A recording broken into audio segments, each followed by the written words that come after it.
नमस्कार, मी संदीप आणि आपण पाहत आहात फिफा फुटबॉल वर्ल्ड कप 2026चा प्रसार माध्यमचा विशेष कार्यक्रम फ्री किक. त्याच्यावरती टीका झाली, प्रश्न उपस्थित झाले, वयाची चर्चा झाली. पण कोल्हापूर फॅन्सच्या भाषेत काही जणांचा साहेब आणि याच साहेबांसाठी अवघं जग रात्री 12 नंतर सुद्धा जागं राहिलं. कारण तो मैदानावरती उतरतो म्हणजे इतिहासाची नवीन पानं लिहिली जातात हे ठरलेलंच असतं. वयाच्या 41व्या वर्षी देखील ज्याच्या पायात जादू आहे, ज्याच्या नावावर विक्रमांचा डोंगर उभा राहतो, काल ह्यूस्टनच्या मैदानावर तो पुन्हा एकदा इतिहास लिहिला गेला. 2 गोल, एक नवा विक्रम आणि पोर्तुगालचा 5-0चा दणदणीत विजय. आज ही विश्वचषक 2026 मध्ये एकच नाव तितक्या ताकदीनं घुमतंय. नाम तो सुना होगा, क्रिस्टियानो रोनाल्डो. यस, पोर्तुगालचा हाच क्रिस्टियानो रोनाल्डो. पहिल्या सामन्यात कांगो विरुद्ध झालेल्या बरोबरीनंतर पोर्तुगालवरती आणि विशेषतः क्रिस्टियानो रोनाल्डोवरती टीकेची झोड उठली. रोनाल्डो संपला, त्याला विश्रांती द्या, अशा चर्चा रंगल्या.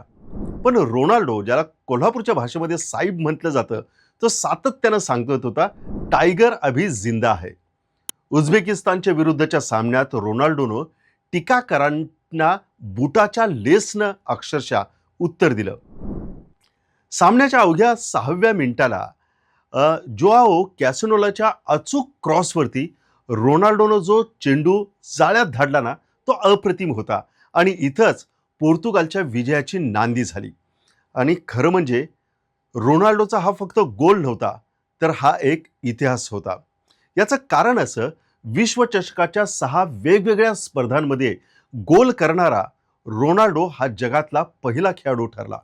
ब्रुनो फर्नांडिस, बर्नार्डो सिल्वा आणि नुनो मेंडिस यांनी मधल्या फळीत काल उझबेकिस्तानला अक्षरशः दमवून सोडलं. चेंडूवरचं नियंत्रण, अचूक पासिंग आणि आक्रमणाचा सततचा मारा यामुळं हा सामना एकतर्फी होत गेला. आणि मग आला 39वा मिनिट.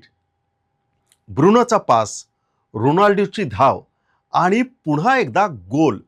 सगळं स्टेडियम रोनाल्डोच्या नावानं दुमदुमायला लागलं. या गोलसह विश्वचषकातील रोनाल्डोचे 10 गोल पूर्ण झाले आणि पोर्तुगालचा महान स्ट्रायकर युसेबियाचा विक्रम इतिहास जमा झाला. या सामन्यामध्ये देखील उझबेकिस्ताननं जिद्द दाखवली, गोल देखील केला, पण VARनं त्यावरती पाणी फेरलं. दुसऱ्या सत्रात मात्र पोर्तुगालनं गोलांची अक्षरशः आतिषबाजी केली.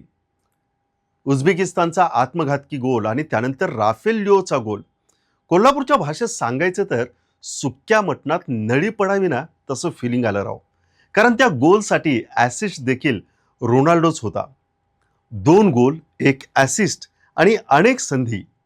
कांगो सामन्यानंतर ज्याने त्याला संपल्याचं जाहीर केलं होतं, त्यांच्यासाठी हा रोनाल्डोचा एक संदेश होता.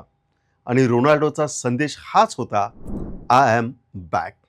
आता येणाऱ्या सामन्यांमध्ये रोनाल्डो कसा खेळतो, मेस्सीची जादू कशी चालते, नेमार आपल्या जादूनं पुन्हा एकदा फुटबॉल शौकीनांना वेड लावणार का, एम्बापेवरती देखील आपलं लक्ष असणार आहे. त्याच्यामुळं उद्याच्या होणाऱ्या वेगवेगळ्या सामन्यांमध्ये हा फुटबॉलचा फीवर कसा तापत जाणार याकडे आपलं लक्ष असणार आहे.